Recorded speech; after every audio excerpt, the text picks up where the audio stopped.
makes her bid for a little piece of history.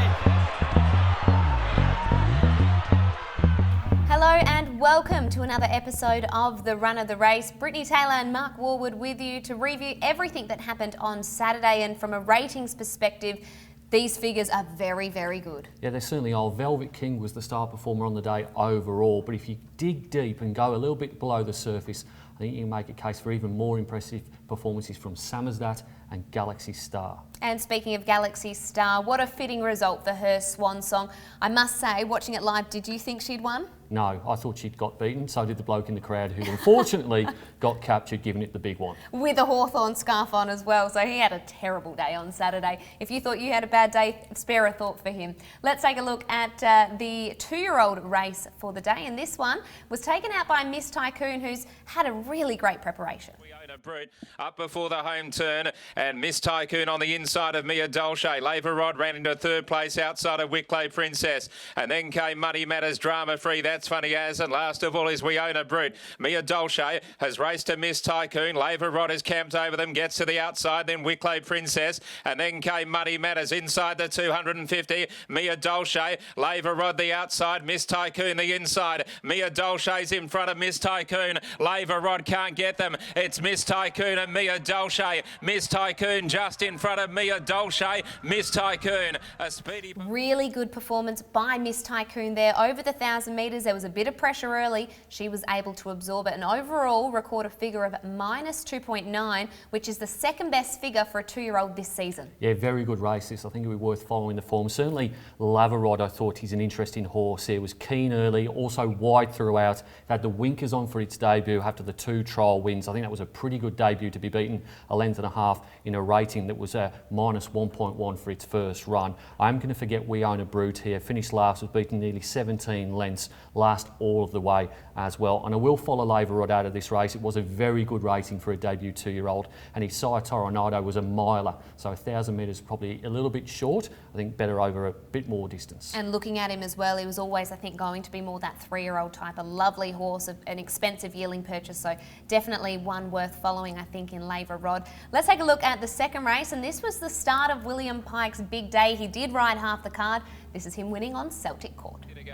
Snow Chino a half, 2 Damos Quiet Regal, 3 wide, 2 away Celtic Court, and then Bold Victory outside of in the middle Rare Coin, just elated the inside, and then came Proxy struggling. Make Mine Champers back last, just ahead of it Not a Mocker. In the straight, 4.50 to go. Snow Chino's got the lead kicked away. Damos is put under pressure to give chase now, then just elated. Celtic Court is putting in down the outside. Damos really struggling. Snow Chino's got the lead. Celtic Court's a danger though. Celtic Court winding up in the big run on the outside in the trap for full colours and race to the front. Celtic Court drew clear from Snow Chino. Battling on is on the inside, just elated. Celtic Court winning there in what was a pretty slowly run 1,600 metre race. Yeah, another low rating race for a Saturday, this one, so it makes it really hard to forgive, follow and forget. I will forgive Damos here. He was pretty keen early in the race. He's done that a few times now. He came back with an elevated heart rate, and he was also coming off a win on an Evie Hate as well, so maybe a forgive there for Damos. I'm forgetting Knock and Mocker again here. He's now going for a spell, this horse, but winning in town is proving a lot more difficult than winning down at Albany. And I will follow Damos next start. There is a caveat there. He's price dependent. Hopefully people will think this horse has probably reached his peak. I think looking at his ratings previous start and the start before that too, he's much better than he showed on Saturday. And with that elevated heart rate, perhaps there was an underlying issue. Wouldn't be surprised if that horse heads out for a spell, and clearly one that showed he does have ability, so looking forward to seeing when he comes back to the racetrack.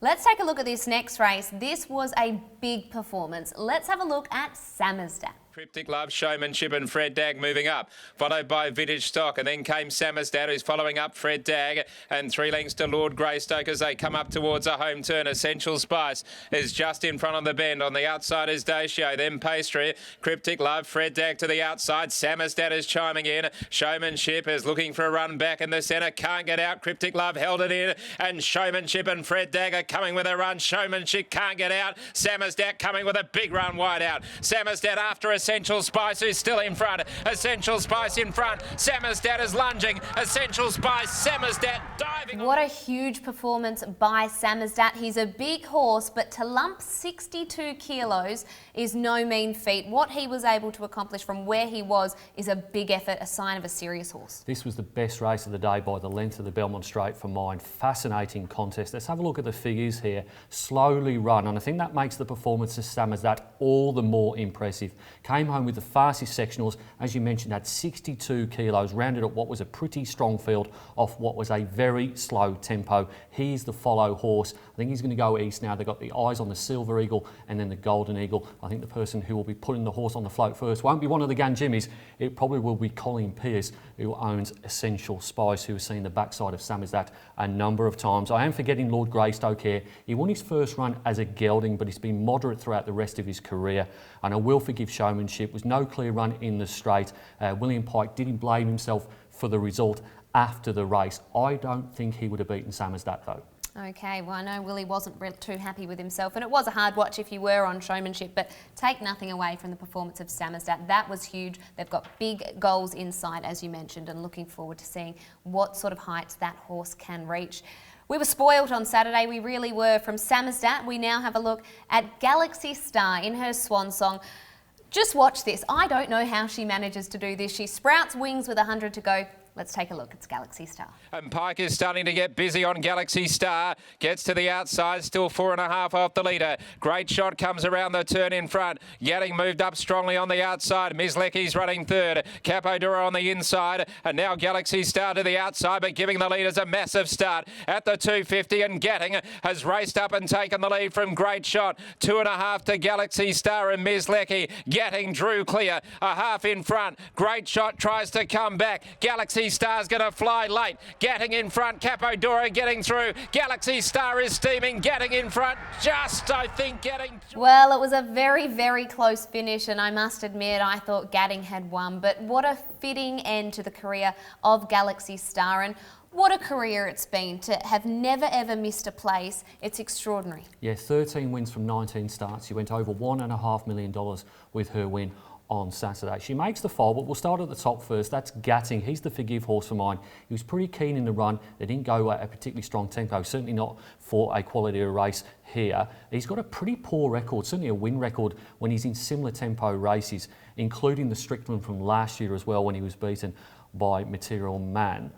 Forgetting Mislecki here, 5th consecutive unplaced run. Could also forget Great Shot and Capo d'Oro as well.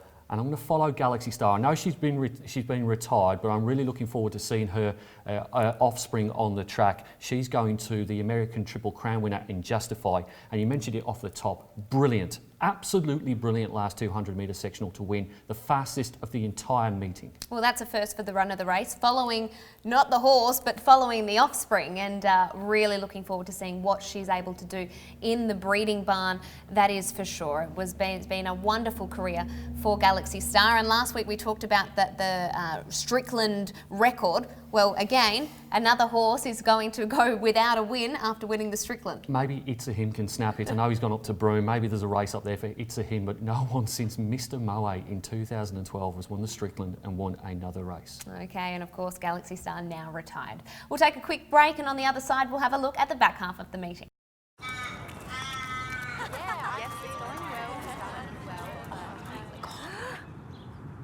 Turning up for a picnic with chicken chunks?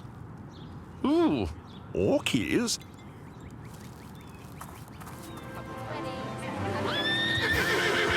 Turning up for a picnic on a horse? Delightful. Life's better with horses.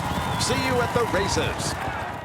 Welcome back to the run of the race, where we are up to race number 5, and the performance of Mankind was able to give trainer Hayden Ballantyne his first ever Saturday winner. Go Gill, Distant Trilogy, La Beyond a Rebel Yell, Pure Magnus, Akiko a bit sketchy, and Pearl Trade about to get to the outside. Up to the turn, City Circle and Misty Lad. Carheelan's pulling out wider as a corner now, and then Mankind to the outside, Glasgow Girl, the Grey Distant Trilogy. So Harvey's tracking up Pike in the straight, 250 to go. City Circle, Misty Misty Lad, Carhelan, Mankind trying to get out. Here's Glasgow Girl joining in with a good run. Misty Lad got to the front. City Circle fights back. Mankind coming. Glasgow Girl, then Distant Trilogy. Mankind hit the front, wanted to lay in. It's clear from Glasgow Girl, Distant Trilogy, and Mankind has won from Distant. Mankind winning there. Unfortunately, Hayden Ballantyne was playing footy at the time, not on track, but I'm sure they would have been very quick to send the runner out and let him know the good news. Yeah, his dad was there on Saturday, of course, a Perth Cup winner in himself. I am going to follow Mankind out of this race. Was keen and held up until 200 metres from home.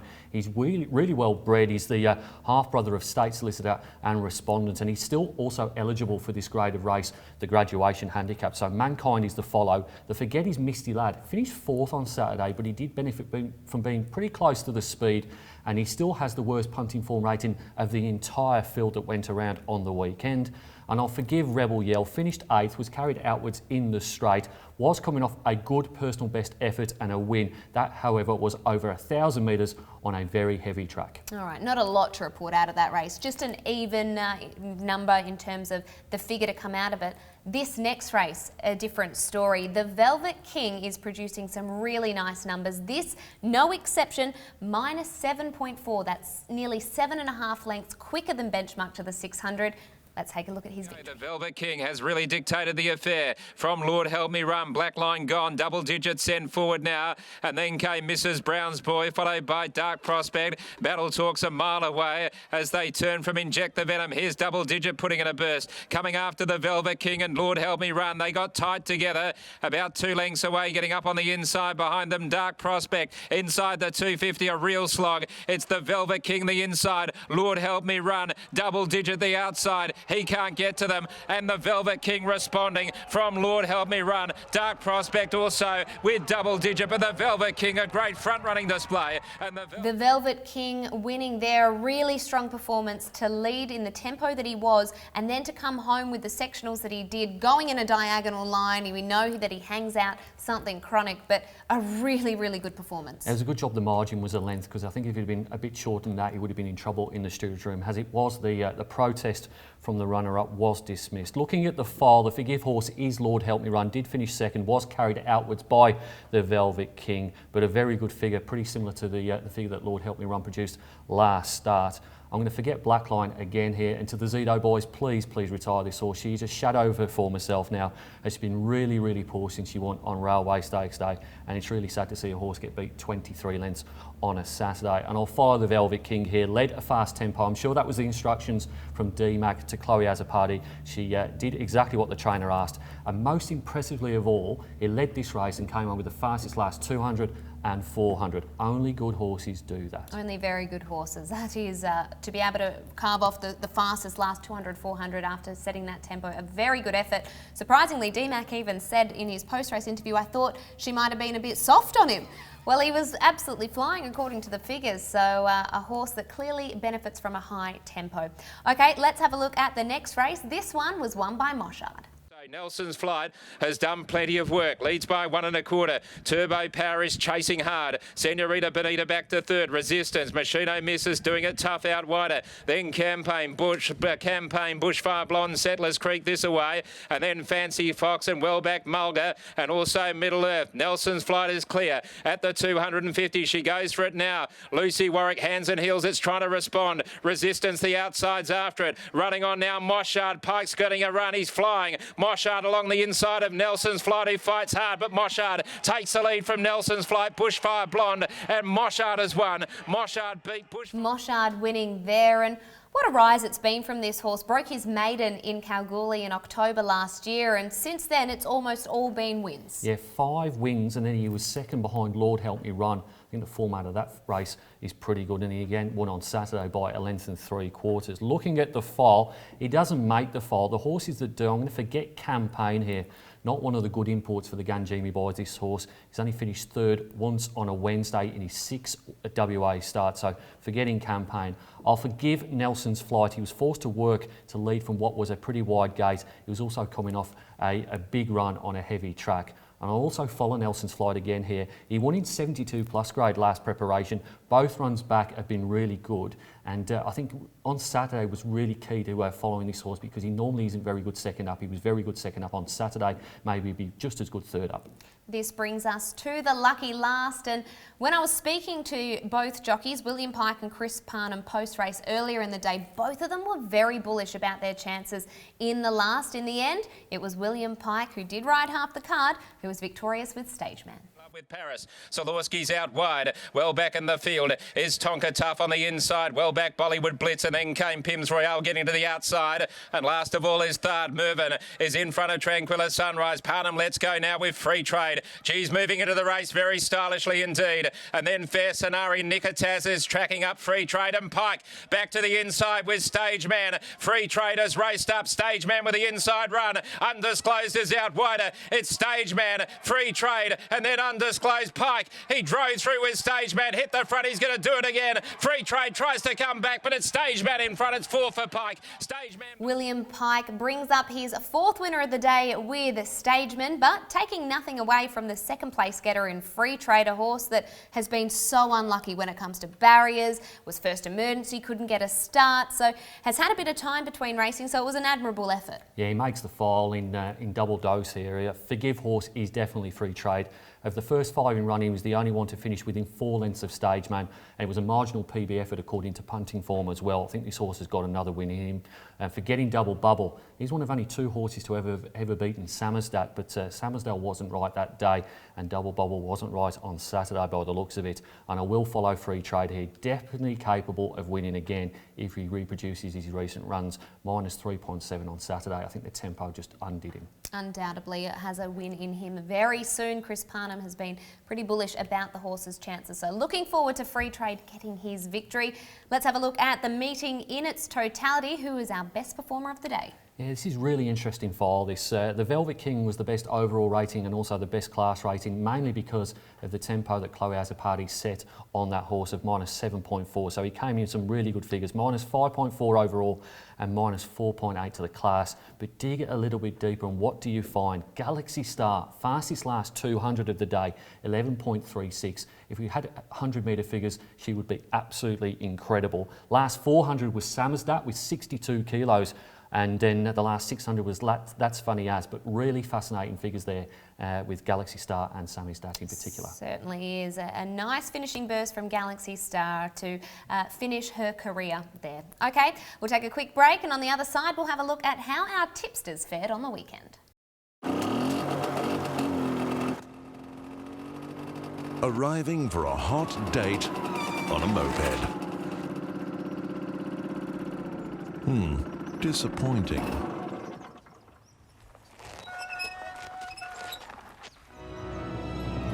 Arriving for a hot date on a horse? Fantastic!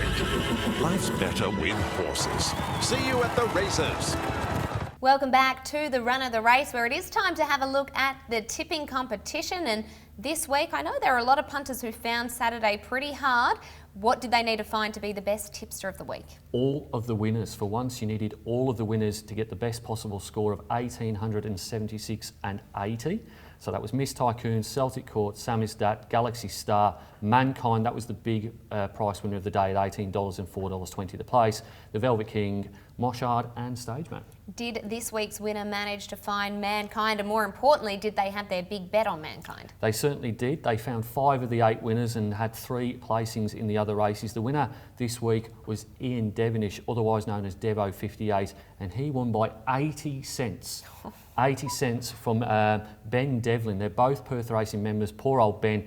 He's been runner-up or very, very close to winning a number of PR tipping competitions, and he got beat on the weekend. He had 0 points in the last round. Ian had Free Trade. He got 30 points for $1.50 times by 20, and that was enough for him to win the prize. That is just cruel. 80 cents. That is just so cruel. Poor Ben. Hopefully we see him get up to the top position on one of these weeks. How is our top 8 leaderboard situated? We have a new leader. It's Gary Illich, who won the competition in round 5. He had a good performance on round 6, so he takes a top position from Glenn Montague. But it wasn't all bad for Glenn on Saturday. He's a part owner of Celtic Court, and that won the second race. No, we don't feel sorry for him bumping down to second after he was able to have a win. Hopefully he had his big bet on Celtic Court. I'm sure he probably did. You tend to do that when you do own them yourselves. We've seen a number of times some of these owners have managed to get their horse get them up in the tipping competition. Hopefully, Ben, you get another chance this week when on Aquanita Stakes and Belmont Oaks Day. Hopefully we can see you victorious this week. Let's have a look at the Aquanita and its last 3 editions.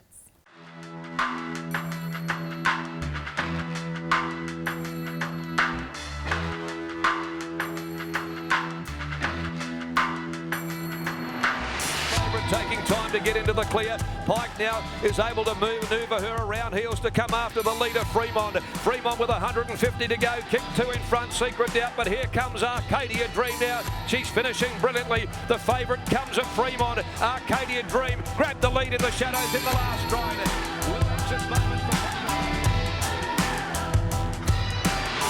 called upon keeps coming, and Parnham lets Variation down as well. He's breathing down Gadding's neck. 200 left to go. It's Gadding. Variation though levels up with him. Variation hits the lead from Gadding. Western Temple, Jackpot Prince running on. Variation in front though from Gadding. Western Temple, and here's another one for Variation. Variation, you can ride him in as the 3-year-old of the year. Dashes away. State Prosecutor gives chase. Gets within 2 lengths of the leader. 100 left to go, and he draws the whip on Come Play With Me. State Prosecutor coming, but so's the post. He's too good, Come Play With Me, and he wins the Aquanita. Come Play With Me beats State Prosecutor.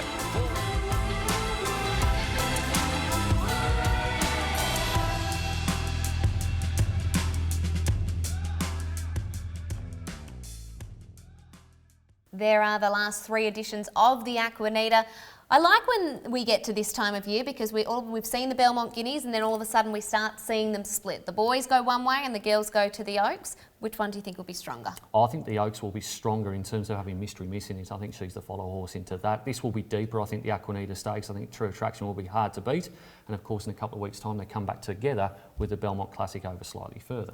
Let's have a look at the Belmont Oaks and its last 3 editions.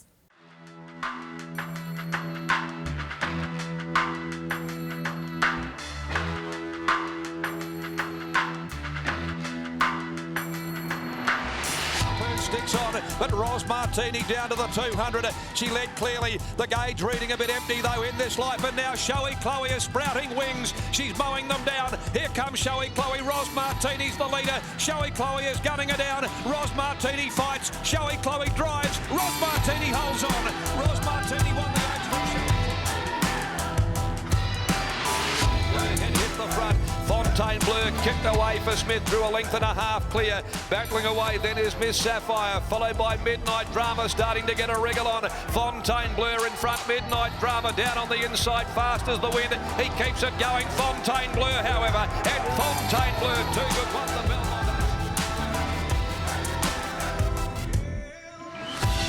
On the inside, Carberry goes to work on the leader, Send My Love, but here comes Ms. Lecky, and the classy 3-year-old storm through on the inside to grab the lead. Ms. Lecky races to the front, Aconite Paddy Shadow battling away, but it's all Ms. Lecky. Ms. Lecky draws away, and that's a 3rd stakes win. She won more than 2 lengths on either Paddy Shadow or